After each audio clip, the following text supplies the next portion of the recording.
നിലമ്പൂർ ഉപതെരഞ്ഞെടുപ്പിൽ മത്സരിക്കുന്ന സ്ഥാനാർത്ഥികളുടെ സ്വത്ത് വിവരങ്ങൾ പുറത്ത്.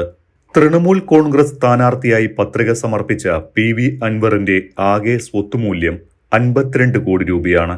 ബാധ്യത 20 കോടി രൂപയും. 10 കേസുകളുണ്ട്. നാമനിർദ്ദേശ പത്രികയ്ക്കൊപ്പം സമർപ്പിച്ച സത്യവാങ്മൂലത്തിലാണ് ഇക്കാര്യങ്ങൾ രേഖപ്പെടുത്തിയിരിക്കുന്നത്. അൻവറിന്റെ കൈവശമുള്ളത് 25,000 രൂപയാണ്. 2 ഭാര്യമാരുടെ കൈവശവും 10,000 രൂപ വീതമുണ്ട്. 1.6 കോടി രൂപ വില വരുന്ന 150 പവൻ ആഭരണം ഓരോ ഭാര്യമാരുടെ പക്കലുമുണ്ട്.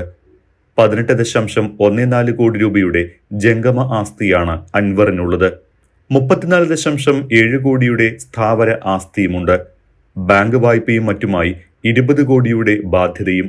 2021 മത്സരിച്ചപ്പോൾ 18.57 കോടി രൂപയായിരുന്നു അൻവറിന്റെ ജംഗമ ആസ്തി.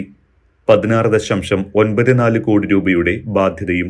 ജീവിത പങ്കാളികളുടെ തൊഴിലെന്ത് എന്ന ചോദ്യത്തിന് സ്വസ്ഥം ഗൃഹഭരണം എന്നാണ് അൻവറിന്റെ ഉത്തരം. സ്വന്തം തൊഴിൽ വ്യവസായ സംരംഭമെന്നും വരുമാന സ്രോതസ് കച്ചവടം എന്നുമാണ് അൻവർ രേഖപ്പെടുത്തിയിരിക്കുന്നത്. അൻവറിനെതിരെ മലപ്പുറം ജില്ലയ്ക്ക് പുറമെ കോട്ടയം, പാലക്കാട്, തൃശൂർ ജില്ലകളിലും വിവിധ പോലീസ് സ്റ്റേഷനുകളിൽ കേസുണ്ട്. ഇതിനു പുറമെ ഹൈക്കോടതിയിലും കണ്ണൂർ കോടതിയിലും വ്യവഹാരങ്ങളുണ്ട്. നിലമ്പൂർ DFO ഓഫീസ് ആക്രമണം, ഉന്നത ഉദ്യോഗസ്ഥരുടെ ഫോൺ ചോർത്തൽ, ഔദ്യോഗിക രഹസ്യം മാധ്യമങ്ങൾക്ക് നൽകൽ, ആശുപത്രിയിൽ അതിക്രമം കാണിക്കൽ, പ്രകോപനപരമായ പ്രസംഗം, അപകീർത്തിപ്പെടുത്തൽ തുടങ്ങിയ കേസുകളുണ്ട്. ഇതിനു പുറമെ മനാഫ് വധക്കേസിൽ വിട്ടയച്ചതിനെതിരെ മനാഫിന്റെ സഹോദരൻ നൽകിയ റിവിഷൻ ഹർജിയാണ് ഹൈക്കോടതിയിലുള്ളത്. നിലമ്പൂരിലെ LDF സ്ഥാനാർത്ഥി M സ്വരാജിന്റെ ആകെ സ്വത്തുമൂല്യം 63.90 ലക്ഷം രൂപ. 9 ലക്ഷം രൂപയുടെ ബാധ്യതയുണ്ട്. കൈവശമുള്ളത് 1200 രൂപ. നിക്ഷേപമടക്കം ആകെ 1.40 ലക്ഷം രൂപയുടെ ജംഗമ ആസ്തി. ഭൂമിയടക്കമുള്ള സ്ഥാവര ആസ്തിയുടെ ആകെ മൂല്യം 62.55 ലക്ഷം. സ്വന്തമായി വാഹനമില്ല. ജീവിത പങ്കാളിയുടെ ആകെ സ്വത്തുമൂല്യം 94.91 ലക്ഷം.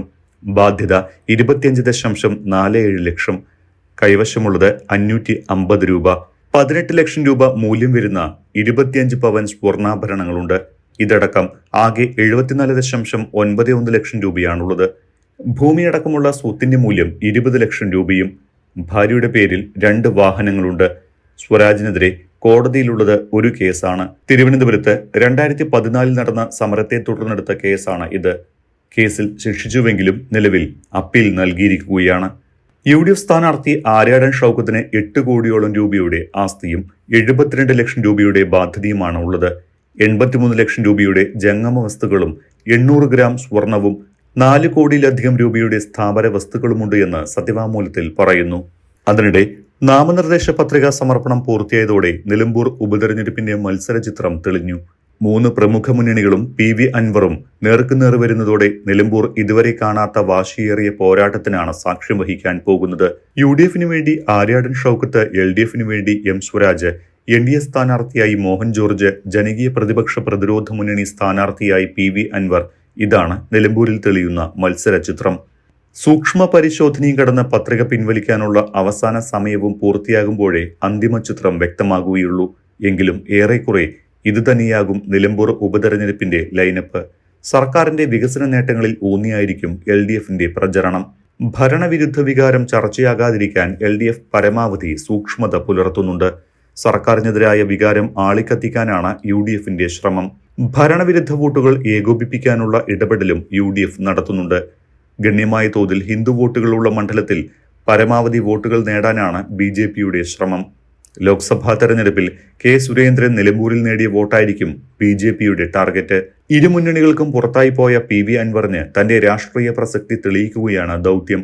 ഇങ്ങനെ എല്ലാ കക്ഷികൾക്കും ഒരുപോലെ നിർണായകമായതിനാൽ നിലമ്പൂർ ഉപതെരഞ്ഞെടുപ്പിന്റെ വീറും വാശിയും വിവരണാതീതമാകുകയാണ്.